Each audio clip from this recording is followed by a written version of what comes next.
Alhamdulillahi Rabbil Alamin hamdan katsiran tayyiban mubarakan fih mubarakan alaih kama yuhibbu Rabbuna wa yardah.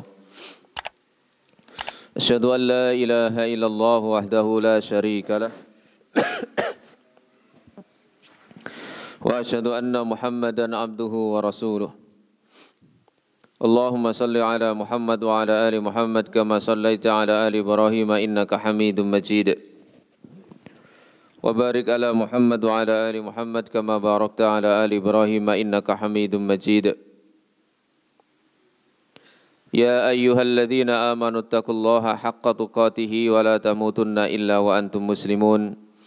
Amma ba'd. Ma'asyiral muslimin wal muslimat, hadirin wal hadirat, rahimani wa rahimakumullah. Alhamdulillah, pada kesempatan malam hari ini marilah kita senantiasa menambah dan memperbesar rasa syukur kita kepada Allah Subhanahu wa taala dengan kita meyakini bahwa nikmat-nikmat yang kita rasakan semata-mata merupakan karunia dari Allah. Kemudian kita gerakkan lisan kita dengan bertahmid kepadanya dan kita gunakan nikmat-nikmat tersebut dalam rangka taqarrub atau mendekatkan diri kepada Allah Subhanahu wa taala yang telah memberi nikmat tersebut. Malam hari ini kita akan lanjutkan membaca kitab Al-Lil Imam Asy-Syafi'i rahimahullahu taala. Masih pada Kitabus Shalah, masih membahas tentang masalah salat. Pada pertemuan 2 bulan yang lalu, karena 1 bulan yang lalu kajian kita libur, kita sudah membahas tentang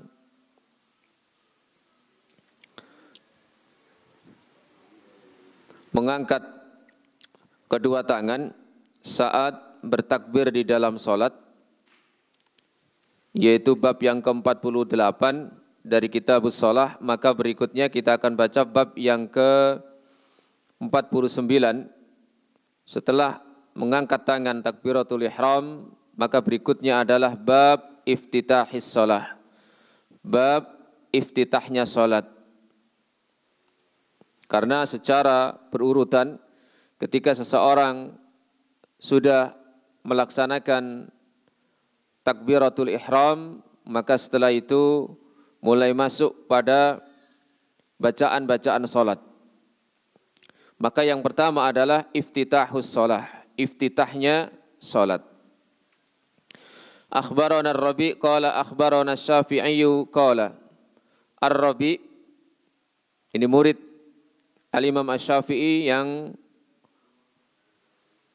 telah merangkum dan menulis Al-Um ini, sehingga dalam kitab Al-Um kita senantiasa membaca namanya Ar-Rabi' yang mengabarkan langsung dari gurunya yaitu Al-Imam Asy-Syafi'i rahimahullah. Ia berkata, akhbarana Muslim ibnu Khalid wa Abdul Majid wa ghairuhuma. Muslim bin Khalid dan juga Abdul Majid dan yang lainnya mengabarkan kepada kami, an Ibni Juraij dari Ibnu Juraij, an Musa ibni Uqbah dari Musa bin Uqbah, an Abdullah ibn al-Fadl dari Abdullah bin al-Fadl, anil A'raj an Ubaidillah ibni Abi Rafi' an Ali ibni Abi Talib. Jadi ini sumber sanad periwayatan hadis yang diperoleh oleh Imam Asy-Syafi'i rahimahullah, yakni bersumber dari sahabat Ali bin Abi Talib. Hadisnya agak panjang dan ini pun diriwayatkan pula oleh Imam Muslim dalam salat orang-orang musafir babnya dan qasornya. Begitu juga diriwayatkan oleh Imam Abu Dawud dan yang lainnya. Apa isinya? Anna Rasulullah sallallahu alaihi wasallam qala, bahwa Rasulullah sallallahu alaihi wasallam bersabda, ba'duhum kana idza ibtada as-salata, sebagian mereka apabila memulai salat, wa qala ghairuhu minhum, dan yang lain yang mengatakan sebagian mereka. Di lafadznya berbeda, ada yang ba'duhum atau minhum, maknanya sama. Kana idza iftatahas salata, apabila memulai salat, yakni membaca iftitah, apa yang dibaca? Wajjahtu wajhiya lilladzi fataras samawati wal arda hanifan wa ma ana minal musyrikin. Inna salati wa nusuki wa mahyaya wa mamati lillahi rabbil alamin la syarika lahu wa bidzalika umirtu. Wa qala aktsaruhum wa ana awwalul muslimin. Mayoritas mereka setelah wa bidzalika umirtu terusannya adalah wa ana awwalul muslimin. Qala Ibnu Abi Rafi wa syakaktu an yakuna ahaduhum qala, dan saya ragu-ragu ada salah seorang di antara mereka yang membaca wa ana minal muslimin. Jadi ada dua riwayat dalam hal ini. Setelah selesai la syarika lahu wa bidzalika umirtu, bisa wa ana awwalul muslimin, bisa dibaca wa ana minal muslimin. Kemudian ada terusannya.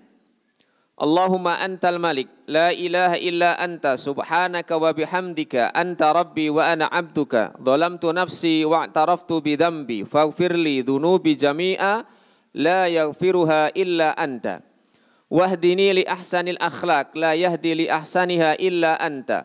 Wasrif anni sayyi'aha, la yasrifu anni sayyi'aha illa anta. Labbaika wa sa'daika, wal khairu biyadaika wasyarru laisa ilaika wal mahdiyu man hadaita ana bika wa ilaika la manja minka illa ilaika tabarakta wa ta'alaita astaghfiruka wa atubu ilaik. Doa iftitah inilah yang dipilih oleh Al-Imam Asy-Syafi'i rahimahullah untuk dibaca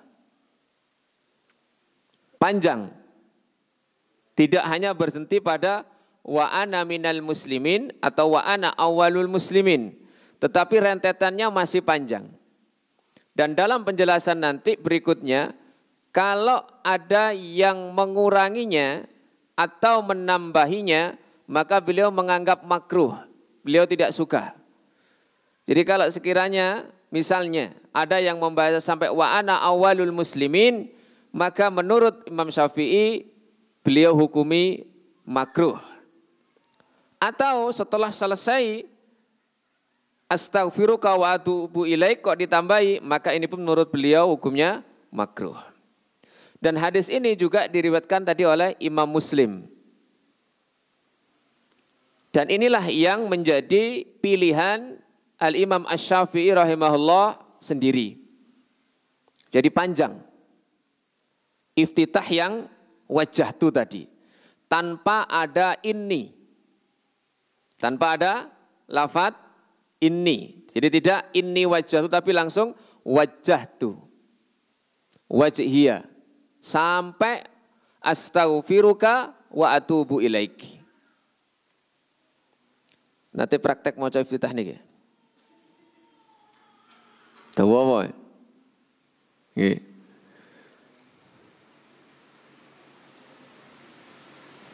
Kemudian berikutnya akhbarana Rabi, ada riwayat lagi yang beliau riwayatkan. Qala akhbarana Syafi'i rahimahullah. Qala akhbarana Ibrahim an Muhammad qala haddatsani Safwan ibnu Sulaim an Atha ibni Yasar an Abi Hurairah. Nah, kalau tadi sumbernya dari Ali bin Abi Thalib, maka ini yang kedua riwayat yang beliau sampaikan adalah dari sahabat Abu Hurairah. Ia berkata, kana Rasulullah sallallahu alaihi wasallam idza qama ila sholati thumma kabbara. Adalah Rasulullah sallallahu alaihi wasallam apabila beliau berdiri salat, kemudian beliau bertakbir, beliau mengucapkan wajjahtu wajhiya lilladzi fataras samawati wal arda hanifan wa ma ana minal musyrikin sampai wa ana awwalul muslimin. Inna salati wa nusuki wa mahyaya wa mamati lillahi rabbil alamin la syarika lahu wa bidzalika umirtu wa ana awwalul muslimin. Jadi kalau yang nyocoki ayat maka bunyinya wa ana awwalul muslimin. Kalau riwayat yang dari sebagian sahabat tadi ada yang mengucapkan wa ana minal muslimin. Makanya tadi beliau mengatakan wa aksaruhum, mayoritas itu meriwayatkan dengan lafadz wa ana awwalul muslimin karena cocok dengan surat Al-An'am tadi. Wajah tu wajhiyah. Summa yaqul, nah kemudian apakah berhenti di situ? Tidak. Beliau melanjutkan Allahumma antal malik, la ilaha illa anta, subhanakallahumma wa bihamdika, anta rabbi wa ana abduka, dhalamtu nafsi wa taraftu bidambi, faghfirli dunubi jami'a, la yaghfirud dunuba illa anta, wahdini li ahsanil akhlaq, la yahdi li ahsaniha illa anta, wasrif anni sayyi'aha, la yasrifu anni sayyi'aha illa anta. Labbaika wa sa'daika wal khairu biyadaika wa syarru laysa ilaika wal mahdiyu man hadaita, ana bika wa ilaika la manja wa la malja'a minka illa ilaika, tabarakta wa ta'alaita, astaghfiruka wa atubu ilaik. Jadi riwayat Abu Hurairah ini ya, sama dengan apa yang diriwayatkan oleh Ali bin Abi Thalib. Nah, setelah meriwayatkan dua hadis tadi, apa penjelasan beliau? Wa bihadza kullihi, dengan ini seluruhnya aku berpendapat, wa amuru, dan aku memerintahkan, wa uhibbu an ya'tiya bihi, dan aku suka untuk seseorang itu melaksanakannya, mengamalkannya, membacanya. Kama yurwa an Rasulillahi sallallahu alaihi wasallam, sebagaimana diriwayatkan dari Rasulullah sallallahu alaihi wasallam, la yughadiru minhu syai'an, yang tidak bisa dikurangi sedikit pun darinya. Wa yaj'alu makana wa ana awwalul muslimin wa ana minal muslimin, dan boleh menjadikan lafadz wa ana awwalul muslimin dengan wa ana minal muslimin. Jadi menurut beliau boleh-boleh saja pakai lafadz wa ana awwalul muslimin atau wa ana minal muslimin. Qala, beliau lebih lanjut mengatakan, fa in zata fihi syai'an, jika dia menambah dalam doa iftitah tadi sesuatu, au naqasahu, atau menguranginya, karihtuhu, maka aku membencinya, aku memakruhkannya. Jadi kalau yang masyhur, yang biasa dibaca sampai wa ana minal muslimin atau wa ana awwalul muslimin, berhenti di situ, maka menurut beliau makruh. Tetapi wala i'adata, tidak usah mengulang salatnya, wala sujuda lisahwi, dan tidak perlu sujud sahwi, alaihi, atasnya, amadadzalika, baik dia sengaja itu, au nasiyahu, atau lupa, au jahilahu, atau tidak tahu. Jadi kalau sampai berhenti wa ana awwalul muslimin, menurut beliau makruh, tetapi tidak usah mengulang dan tidak usah sujud sahwi, baik dia sengaja, lupa, atau karena ketidaktahuannya. Dan ini memang salah satu lafadz dari doa iftitah atau istiftah yang diriwayatkan dari Rasulullah sallallahu alaihi wasallam. Ada riwayat lain dengan sighah yang lain yang dipilih oleh para ulama yang lain. Seperti misalnya subhanakallahumma wa bihamdika wa tabarakasmuka wa ta'ala jadduka wa la ilaha ghairuka. Ini juga riwayat Imam Muslim. Ya, dan ini yang dipilih oleh Imam Ahmad bin Hanbal. Yang dipilih oleh Imam Ahmad bin Hanbal. Ada doa iftitah yang lain yang juga maksur dari Rasulullah sallallahu alaihi wasallam. Allahumma ba'id baini wa baina khotoyaya kama ba'adta bainal masyriqi wal maghrib. Allahumma naqqini min khotoyaya kama yunaqqas saubul abyadu minad danas. Allahumma silni min khotoyaya bil ma'i wasalji wal barad. Jenengan biasanya pilih sering atau selalu baca doa yang mana? Subhanakallahumma. Kenapa? Enggak. Oh ya, karena pendek. Jangan cepat mari. Ya. Dan ini tidak menjadi sebuah identitas satu kelompok. Oh, kalau Allah mau bait, itu biasa ya wong Muhammadiyah. Nah, gitu ya. Kalau yang apa namanya? Wajahtu ya, NU. Ya. Jangan begitu. Kalau nisbahkan ya nisbah langsung ke imamnya misalnya. Kalau yang dipilih imamnya. Kalau wajahtu berarti Imam Syafi'i, begitu. Jangan NU ya, Indonesia tok. Ya. Misalnya kalau yang subhanakallahumma bihamdika itu yang dipilih Imam Ahmad misalnya. Ada lagi yang pendek lagi. Setelah takbir Allahu Akbar kabira walhamdulillahi katsira wa subhanallahi bukratan wa asila. Sampai di situ. Ya.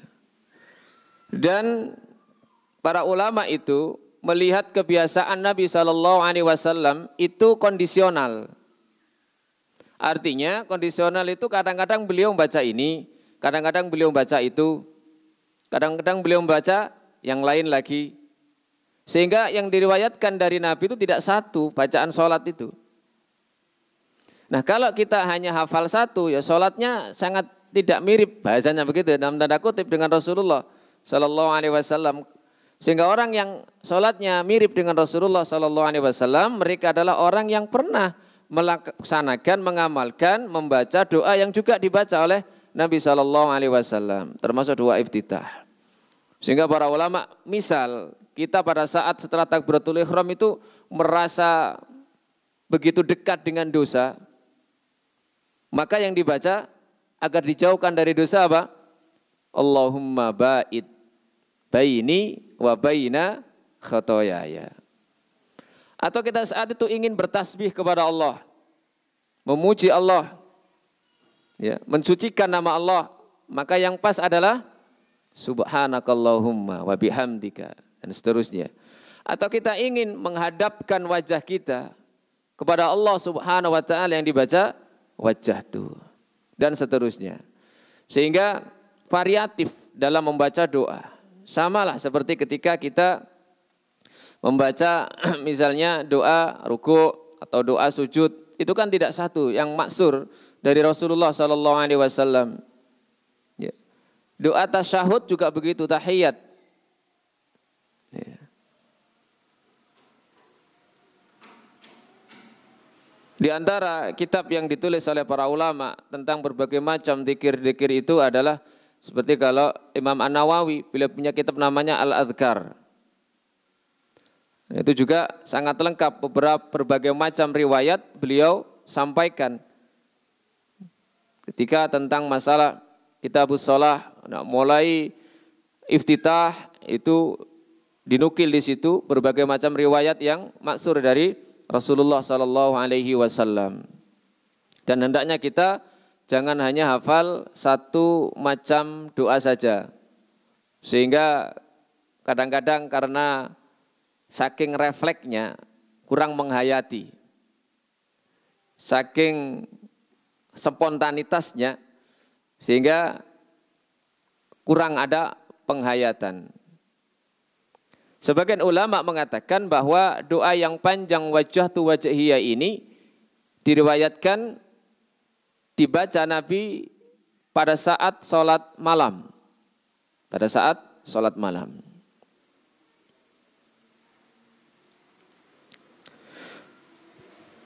Qala Syafi'i, al-Imam Syafi'i rahimahullah berikutnya menyampaikan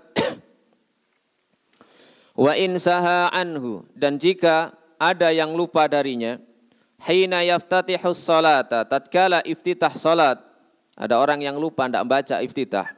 Summa dzakara qabla an yaftatiha, kemudian dia ingat sebelum memulai al-qira'ata, bacaan al-Fatihah. Ahbabtu an yaqulahu, maka aku menyukai kalau dia sebelum baca Fatihah dibaca. Ada orang yang setelah takbiratul ihram dia lupa, tiba-tiba ketika akan membaca Al-Fatihah dia ingat. Maka kata beliau, aku menyukai kalau dia membaca iftitah, tidak langsung Al-Fatihah. Wa illam yadhkuruhu, dan jika dia tidak mengingatnya hatta yaftatihal qira'ata, sampai dia mulai membaca Al-Fatihah, lam yakulhu, maka dia tidak usah membaca iftitah. Wong wis kadung maca Fatihah. Wala yaquluhu illa fi awwali rakaatin, dan tidaklah membaca iftitah itu kecuali di rakaat yang pertama. Wala yaquluhu fima ba'daha bihalin, dan tidak mengucapkannya setelahnya kondisi apapun. Artinya iftitah ini dianjurkan ketika di rakaat yang pertama setelah takbiratul ihram sebelum membaca Al-Fatihah. Wa in dzakarahu qabla iftitahil qiraati wa qabla ta'awudzi ahbabtu an yaqulahu. Ketika dia mengingatnya sebelum mulai membaca Al-Fatihah dan sebelum membaca ta'awud, maka aku menyukai ia mengucapkannya, membacanya. Jadi kalau sebelum membaca Al-Fatihah, di mana Al-Fatihah ini diawali dengan ta'awud di rakaat yang pertama, kemudian dia ingat kalau belum membaca iftitah, maka kata beliau aku menyukai untuk dibaca iftitah itu. Wa sawa'un fi dzalika al-imamu wal ma'mumu. Sama saja dalam hal tersebut, apakah imam atau makmum. Idza lam yafutil ma'muma minar rak'ati, apabila makmum tidak ketinggalan dari satu rakaat, ma la yaqdiru alaihi, apa yang dia tidak mampu atasnya, fa in fatahu minha ma yaqdiru ala ba'di hadzal qauli wa la yaqdiru ala ba'dihi ahbabtu an yaqulahu.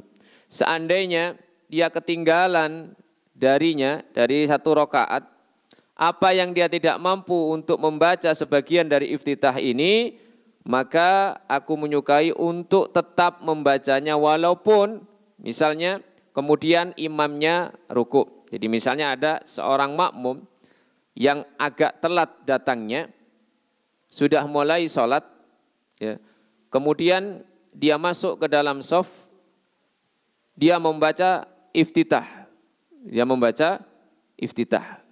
Ternyata ketika membaca iftitah itu, dia tidak mampu menyelesaikannya sampai imam itu dapat satu rakaat. Maka seperti itu kata beliau tetap tidak apa-apa dan dia ikut rukuk bersama imam. Ini dalam sholat yang sirri. Adapun dalam sholat jahar, maka ada pembahasan khusus dalam masalah itu, bagaimana sikap makmum ketika sholat itu sholat yang imam membaca dengan suara keras di saat dia datang telat. Misalnya imam pas baca Fatihah atau surat dia datang, apakah dia tetap membaca iftitah atau tidak?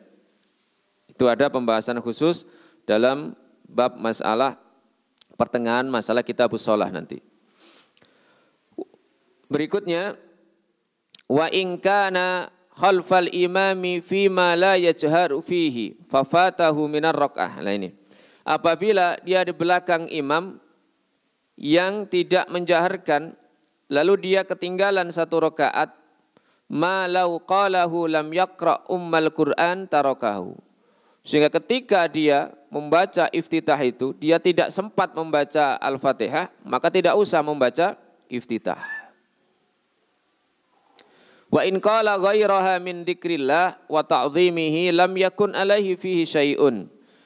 Jika ia mengucapkan selain doa iftitah tadi berupa zikrullah, zikir kepada Allah dan mengagungkannya, maka tidak apa-apa insyaallah. Jadi iftitah menurut beliau bisa diganti dengan sekedar zikrullah, berzikir kepada Allah, misalnya membaca subhanallah atau alhamdulillah atau bentuk subhana rabbiyal azim, maka hal tersebut tidak mengapa. Wa kadzalika in qalahu haitsu la amuruhu an yaqulahu wa la yaqta'u dzikrullahi sholata fi ayyi halin dzakarahu. Begitu juga jika dia mengucapkannya di mana aku tidak memerintahkannya untuk mengucapkannya, maka zikirnya kepada Allah di dalam sholat itu dalam kondisi apapun tidak sampai memutus sholat tersebut. Artinya tidak sampai membatalkan sholat itu seandainya doa iftitah itu diganti dengan sekedar kalimat-kalimat zikir.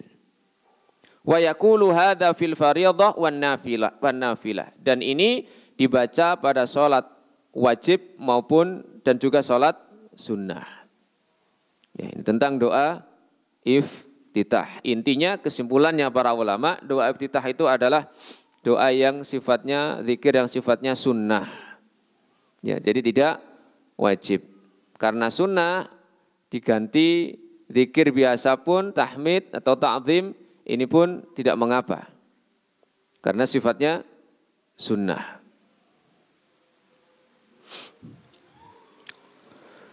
Kemudian setelah membaca iftitah, berikutnya adalah membahas babut ta'awud ba'dal iftitah. Membaca ta'awud atau isti'adzah.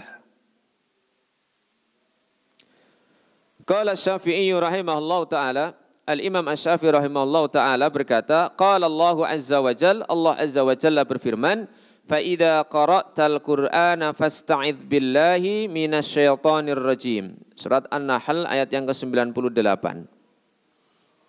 Ini yang menjadi dalil dianjurkannya apabila seseorang akan membaca Al-Qur'an, fa idza qara'tal Qur'ana, maka apabila kamu hendak membaca Al-Qur'an, fasta'idz, maka isti'adzahlah, mohon perlindunganlah engkau billah kepada Allah minasyaitonir rajim, dari setan yang terkutuk. Sehingga dijadikan dalil para ulama dianjurkan bagi siapapun yang hendak membaca Al-Quran untuk isti'adzah. Al-Fatihah bagian dari Al-Quran. Sehingga sebelum membaca Al-Fatihah juga dianjurkan membaca isti'adzah. Kemudian beliau meriwayatkan hadis, namun hadis ini disebutkan oleh para ulama berstatus dhaif. Karena ada perawinya yang namanya Ibrahim bin Muhammad ini periwayatannya ditinggalkan.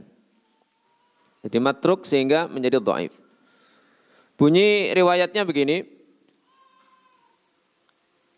Qala akhbarana Ibrahim bin Muhammad. Nah, Ibrahim bin Muhammad inilah yang perawi ditinggalkan riwayatnya. An Sa'd bin Utsman an Salih bin Abi Salih annahu sami'a Abu Hurairah. Salih bin Abu Salih ini mendengar Abu Hurairah wa huwa ya ummun nas, sementara dia mengimami manusia, rafi'an sautahu, dengan mengeraskan suaranya, Rabbana inna na'udzubika minasyaitonir rajim. Bacaan isti'adzahnya, Rabbana inna na'udzubika minasyaitonir rajim. Fil maktubah, dalam salat wajib. Wa idza farawa minal Qur'an, dan apabila selesai membaca min ummil Qur'an dari surat Al-Fatihah. Sighah isti'adzah itu memang sangat banyak.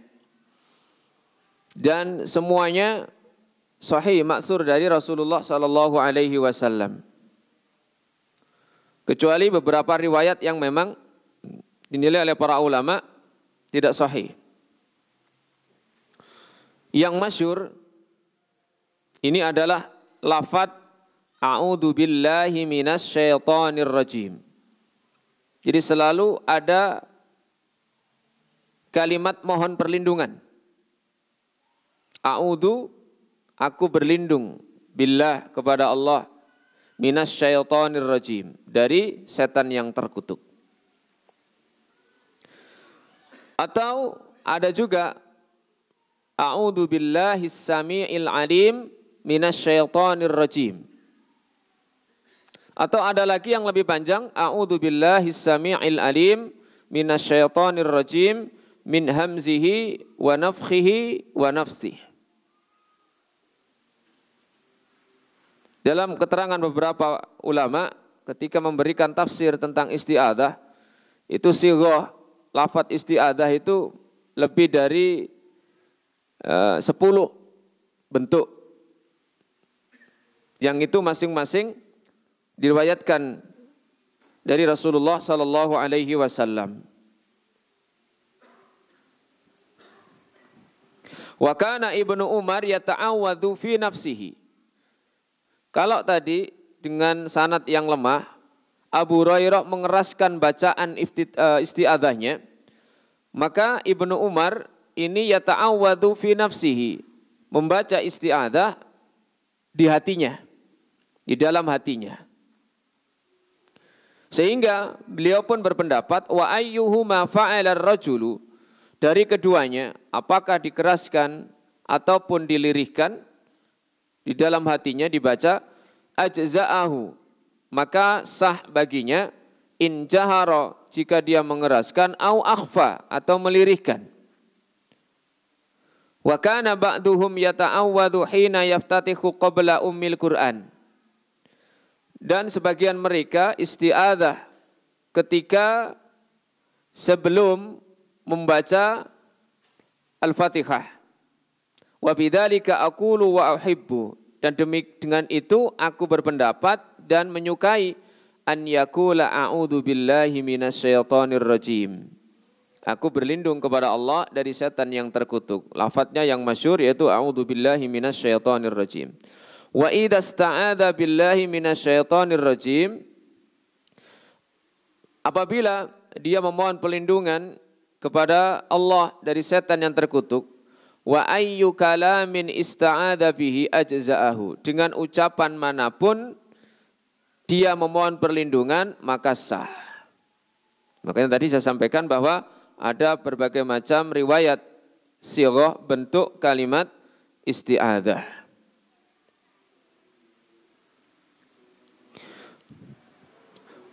Wa yaquluhu fi awwali raq'atin, dan ini dibaca di awal rakaat. Pendapat yang pertama dibaca di rakaat yang pertama. Jadi iftitah dan isti'adzah itu dibaca di rakaat yang pertama. Wa qad qila in qalahu hina yaftatihu kulla raq'atin, dan ada juga yang berpendapat apabila dia membaca di setiap rakaat qabla al-qiraah, sebelum membaca Al-Fatihah, fahasanun, maka bagus. Wala amuru bihi fi syai'in minas shalah, amartu bihi fi awwali raq'atin, dan aku tidak menyuruhnya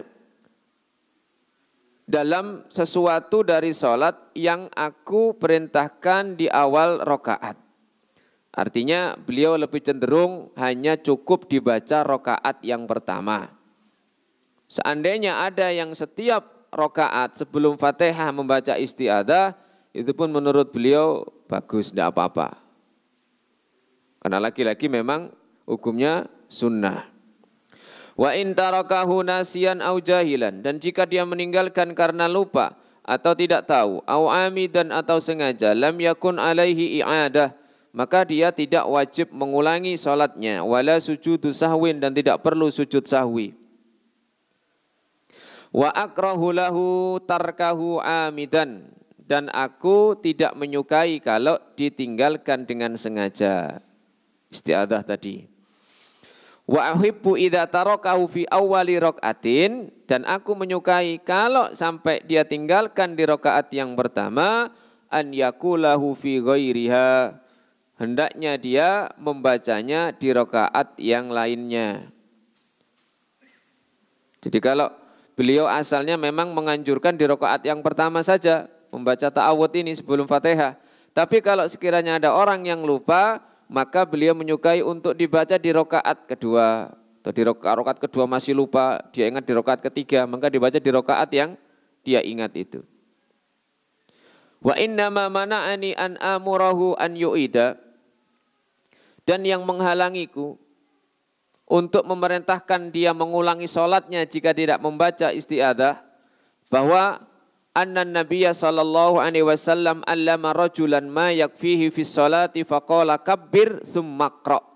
Karena Nabi sallallahu alaihi wasallam pernah mengajari seseorang apa yang sudah cukup dilakukan di dalam sholat dengan perkataan beliau, takbirlah dan bacalah Al-Fatihah. Artinya Nabi tidak menyuruh membaca isti'adzah ataupun iftitah, sehingga isti'adzah dan iftitah ini menjadi sesuatu hal yang boleh ditinggalkan. Makanya tidak perlu sampai mengulang atau sujud sahwi ketika ada seseorang yang tidak membacanya, entah karena sengaja atau lupa ataupun tidak tahu. Walam yurwa anhu annahu amarahu bita'awudin, dan tidak diriwayatkan dari beliau sallallahu alaihi wasallam bahwa beliau menyuruhnya untuk ta'awud, wala iftitahin, dan juga iftitah. Fadalla ala anna iftitah Rasulullah sallallahu alaihi wasallam. Hal ini menunjukkan bahwa iftitahnya Rasulullah sallallahu alaihi wasallam ikhtiyarun, ini adalah pilihan. Wa anna ta'awudha, dan bahwasanya ta'awud mimma la yufsidus salata in tarakahu, termasuk di antara yang tidak merusak salat jika ditinggalkannya. Ini. Jadi keduanya sifatnya ikhtiar, pilihan. Dan ini yang disebut dengan istilah sunanus shalah, sunnah-sunnah salat al-qauliyah, yaitu yang sifatnya ucapan.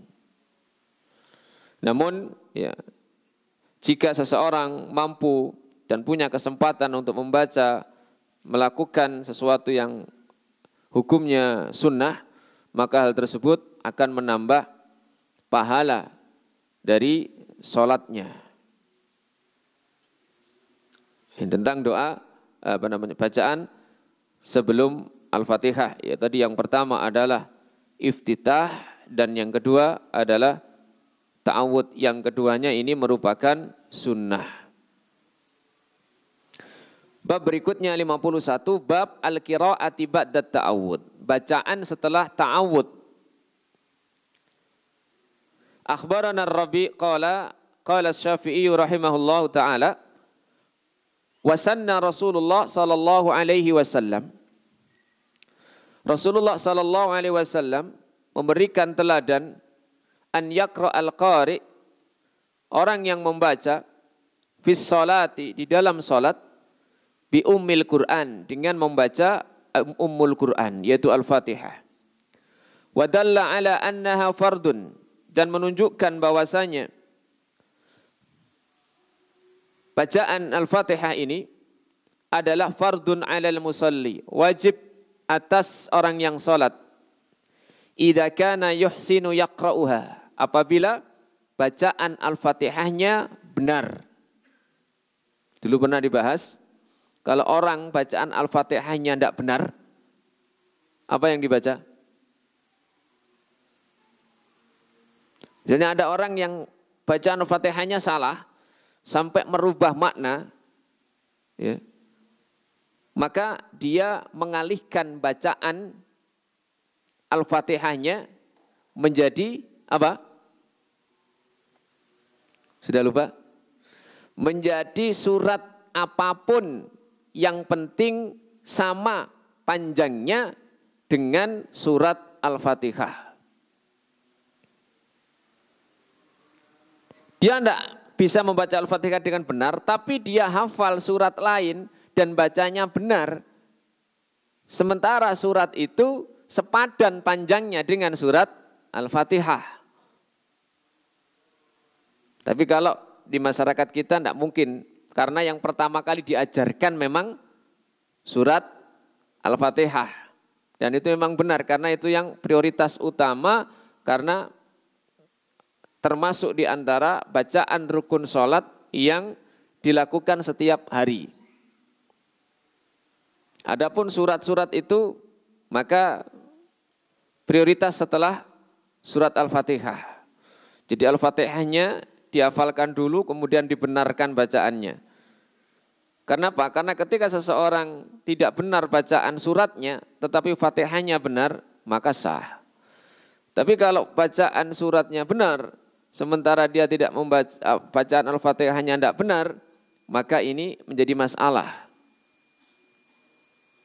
Sehingga Imam Syafi'i dalam bab sebelumnya, seandainya ada orang yang maca Fatihah gak benar, tapi kok maca surat liane benar, jadi dia hafal misalnya 7 surat dari surat Al-Baqarah, yang mungkin lebih panjang dari Al-Fatihah, benar bacaannya, maka dia ganti bacaan Fatihah dia yang tidak benar dengan surat Al-Baqarah tadi. Makanya di sini beliau idza kana yusinu yaqra'uha. Apabila bacaannya bagus, benar, maka menjadi wajib bagi dia untuk membaca dalam sholat. Beliau meriwayatkan dari sahabat Ubadah ibnu Samit bahwa Rasulullah sallallahu alaihi wasallam bersabda, la salata liman lam yaqra fatihatal kitab. tidak sah salat bagi orang yang tidak membaca Fatihatul Kitab, pembuka Al-Quran, yaitu Al-Fatihah.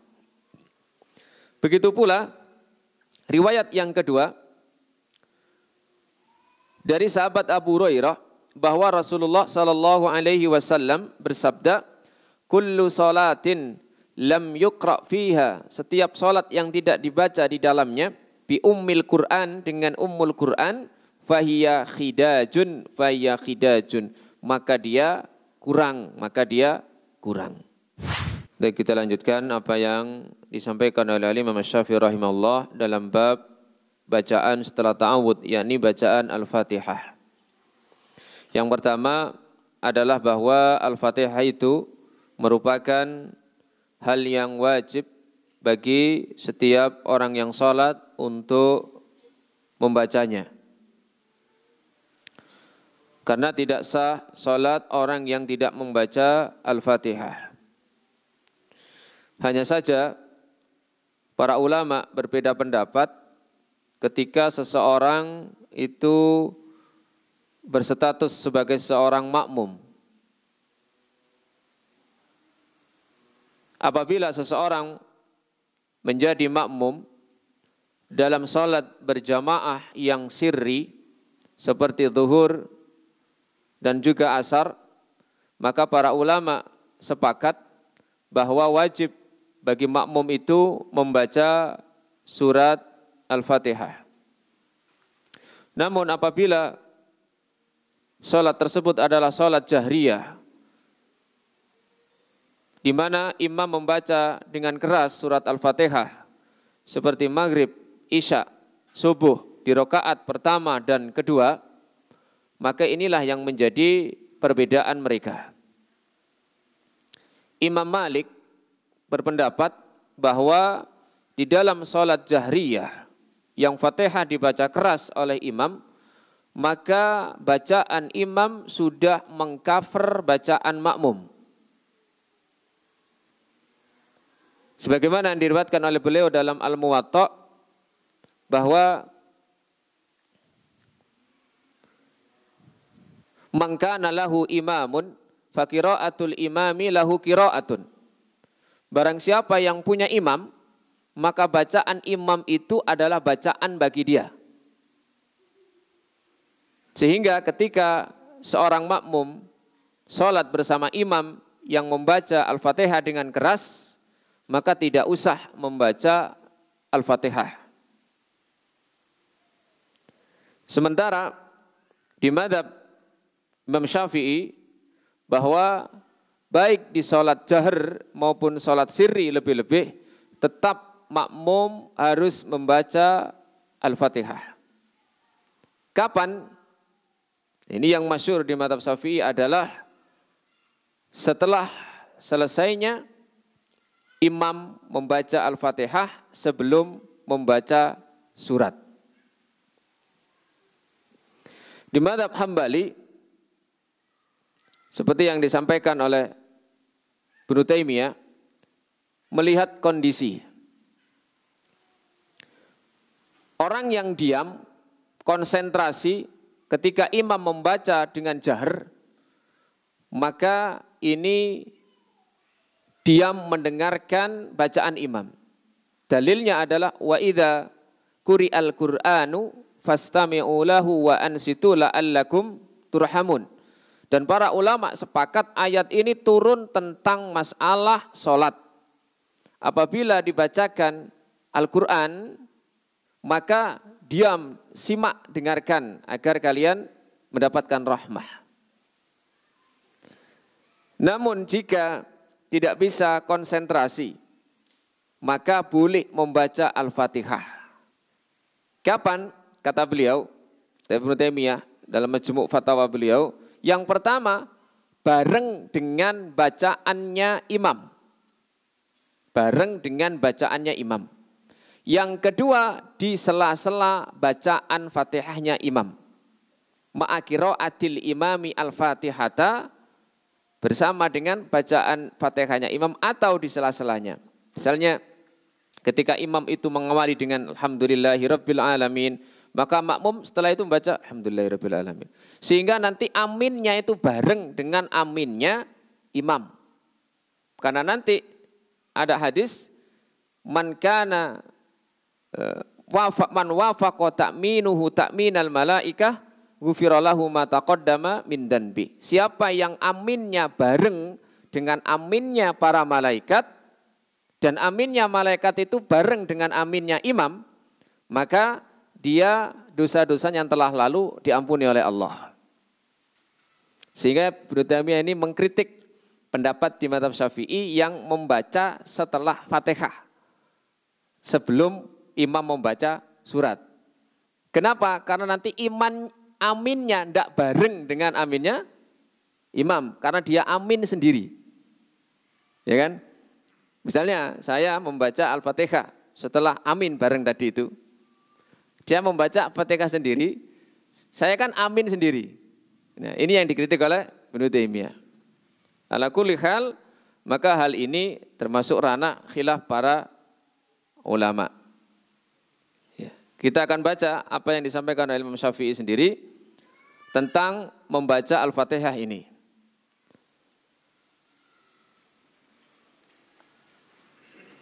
Yang diawali dengan ayat yang pertama. Akhbarana Sufyan an Ayyub bin Abi Tamimah an Qatadah an Anasin qala kana an-nabiy sallallahu alaihi wasallam wa Abu Bakrin wa Umar yastaftihuna al-qira'ata bilhamdulillahi rabbil alamin. Adalah Nabi sallallahu alaihi wasallam, Abu Bakar dan Umar yastaftihuna al-qira'ata, membuka bacaan Al-Fatihah dengan alhamdulillahi rabbil alamin. Berarti kira-kira Imam Syafi'i itu kalau ngimami pakai bismillah apa enggak? Sebentar, belum selesai ini. Wa qala Syafi'iyyu, yakni maksudnya yabda'una bi qiraati ummil Qur'an, mereka memulai bacaan Al-Qur'an, bacaan Ummul Qur'an Al-Fatihah qabla an yuqra'a ba'daha, sebelum dibaca yang setelahnya. La yakni tidak berarti annahum yatrukuna bismillahirrahmanirrahim, tidak berarti mereka meninggalkan bismillahirrahmanirrahim. Jadi maksudnya adalah bahwa setelah Al-Fatihah mereka tidak membaca bismillah. Artinya sebelum membaca surat. Sehingga Al-Fatihah itu tetap dibacakan bismillahirrahmanirrahim. Ya, ringkasnya para ulama sepakat bismillahirrahmanirrahim itu bagian dari surat An-Naml. Sepakat karena ayatnya jelas, innahu min Sulaimana wa innahu bismillahirrahmanirrahim. Bagian dari surat An-Naml, jelas. Nah, apakah bagian dari surat Al-Fatihah? Nah, ini yang berbeda pendapat, sehingga nanti konsekuensinya apakah dibaca ketika Al-Fatihah dalam sholat? Bismillah ini. Yang jelas ayat surat Al-Fatihah niku pinten? Jelas 7 ya, sepakat, tidak ada yang mengatakan 6 karena as-sab'ul masani. 7 ayat yang diulang-ulang, yang berulang-ulang. Nah, ketika memberikan jumlah ayat itu 7, maka mereka bisa menjadi beda pendapat. Ayat pertama itu dimulai dari apa? Apakah bismillahirrahmanirrahim termasuk bagian dari surat Al-Fatihah atau tidak?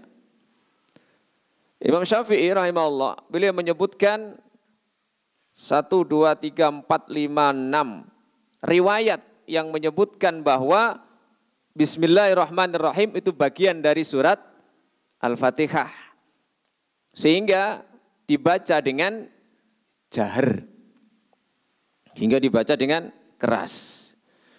Bismillahirrahmanirrahim. Alhamdulillahirabbil alamin. Ar-Rahmanir-Rahim, Maliki yaumiddin. Iyyaka na'budu wa iyyaka nasta'in. 5. Ihdinas siratal mustaqim. 6. Siratal ladzina an'amta 'alaihim ghairil maghdubi alaihim waladdallin. 7 pas. Nah, sementara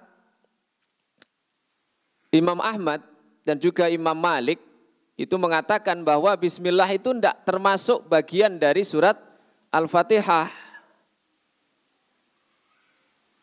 Nah, kalau tidak termasuk bagian dari surat Al-Fatihah, Bagaimana cara membagi ayatnya bisa menjadi 7? Ayat yang pertama, karena bismillah tidak bagian dari Al-Fatihah, maka langsung Alhamdulillahirabbil alamin. Kemudian ayat yang kedua, Ar-Rahmanir Rahim. Ayat yang ketiga, Maliki Yaumiddin. Ayat yang keempat, Iyyaka na'budu wa iyyaka nasta'in. Ayat yang kelima, Ihdinas siratal mustaqim. Ayat yang keenam, Siratal ladzina an'amta alaihim. Di situ berhenti. Ghairil maghdubi, ya, mulai ghair inilah ayat yang ketujuh. Saya pernah mendapati sebuah lafaz tulisan surat Al-Fatihah. Itu tidak ada bismillahnya. Kok tungaren gitu ya. Biasanya rata-rata kalau ada orang jualan yang dijual surat Al-Fatihah biasanya, itu pasti ada bismillahnya dan itu ayat yang ke-1. Lagi kok ono lafaz gini kok ono bismillah iki. Siapa sing gawe ini gitu. Artinya ini berarti bahasanya anti mainstream ya. Anti mainstream. Tidak seperti kebanyakan orang. Dan ketika siratal ladzina an'amta alaihim, di situ diberi angka 6. Ayat yang ke-6. Ayat yang ke-7 mulai dari ghairil maghdubi alaihim waladdallin. Sehingga secara qiraah boleh membaca Al-Fatihah berhenti pada siratal ladzina an'amta alaihim. Bagi tadi yang berpendapat bismillah tidak termasuk bagian dari surat Al-Fatihah. Tujuannya apa? Lil mughayarah, untuk membedakan siratal ladzina an'amta alaihim, yaitu jalannya orang-orang yang Engkau beri nikmat, berhenti di situ. Ghairil, bukan termasuk. Nah, ini berarti kan untuk membedakan, harus ada fasal, harus ada titik, ada pemberhentian di situ, pemisah di situ. Kalaupun dibaca terus, maka itu termasuk mungkin bacaan yang riwayat Hafs an Asim, ya, yang masyhur, yang banyak dibaca sehingga diteruskan. Bukan berarti tidak boleh membaca berhenti pada siratal ladzina an'amta alaihim. Kenapa? Karena sunnahnya ketika Ummu Salamah ditanya, kaifa qiraatu Rasulillah sallallahu alaihi wasallam, bagaimana qiraahnya Rasulullah sallallahu alaihi wasallam, bacaan beliau, kana yaqifu inda kulli ayin. Beliau itu berhenti setiap akhir ayat sampai dicontohkan. Contoh, Alhamdulillahirabbil alamin, summa waqafa, berhenti. Alhamdulillahirabbil alamin, berhenti. Rahmanir Rahim, summa waqafa, sampai dicontohkan ayat per ayat. Nah, itu sunahnya berhenti memang di setiap akhir ayat. Makanya itu tadi lagi-lagi bahwa hal tersebut tidak menjadi sebuah ciri khas sebuah kelompok. Jadi nisbahnya ya harus langsung Imam Syafi'i, ya, Imam Ahmad. Karena memang mereka punya dalil. Maka tadi di kitab Al-Um ini ada 6 dalil hadis beliau nukil yang menunjukkan, yang menguatkan pendapat beliau bahwa bismillah itu bagian dari surat Al-Fatihah yang harus dibaca dengan jahar. Kalau Imam Malik enggak usah dibaca, entah di awal Al-Fatihah atau di akhirnya. La fi awwalihi wa la fi akhirihi. La yadkuruna bismillahirrahmanirrahim fi awwali qiraatin wa la fi akhirihi. Mereka tidak membaca bismillahirrahmanirrahim baik di awal ataupun di akhir. Maksudnya apa? Gak maca bismillah di awal atau di akhir. Maksudnya gimana? Maksudnya gimana? Apa? Ayat pertama? Rakaat pertama atau rakaat terakhir? Semuanya ini tidak membaca bismillah baik di awal Fatihah maupun di akhir Fatihah. Nah, sebelum surat, betul. Jadi baik sebelum Fatihah ataupun sebelum baca surat gak ono bismillah. Nah, ini pendapatnya Imam Malik. Jadi ibaratnya begini, tidak memakai kopiah baik di kepala ataupun di kaki. Saking gak gawene gitu loh. Jadi peribahasanya begitu. Gak gawe kopiah kok. Di sirah ya, di sikil gak digawe ya. Artinya menunjukkan benar-benar tidak membaca bismillah. Itu yang dipegang oleh Imam Malik rahimahullah ta'ala.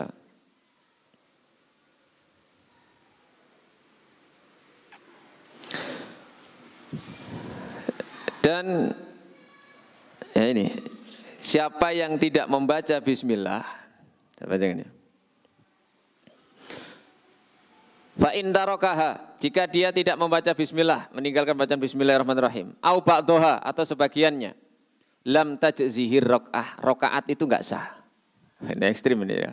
Lebih ekstrim lagi nih. Imam Syafi'i imam gak maca bismillah gak sah rakaate memang sing gak maca bismillah.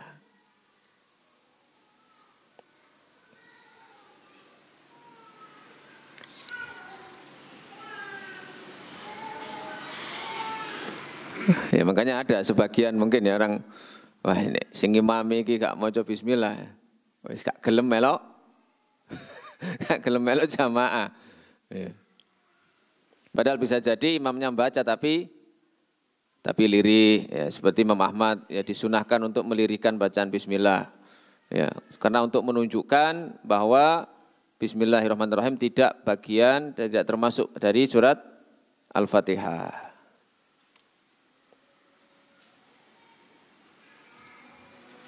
Namun ulama Syafi'iyah di mazhab Syafi'i itu seandainya seseorang bermakmum kepada imam yang tidak membaca bismillahirrahmanirrahim baik dengan jahar maupun sirri, maka sebagian mereka mengatakan hukumnya tetap sah.